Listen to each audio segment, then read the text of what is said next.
7 तास लेट चालली ट्रेन.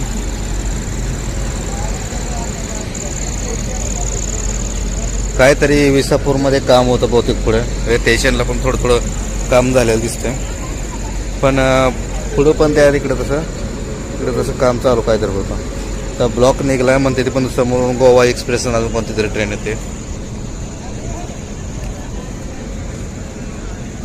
ही पब्लिक अशी वैतागली ना पब्लिक. आतापर्यंत मी घरी पोचलो असतो, निवांत आरामात झोपलो असतो. तर ट्रेनमध्ये बसू पण कंटाळा आलाय. काय करणार, वैताग आलाय नुसतं.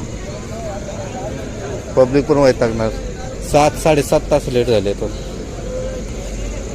अजून किती वेळ लेट होते काय माहिती. घरी नेमकं रात्री 12-1 वाजता. परत रिक्षावाल्यांचा परत प्रॉब्लेम. तिथं 20 रुपये लागते, 150 द्या, 200 द्या, 250 द्या. काय करणार.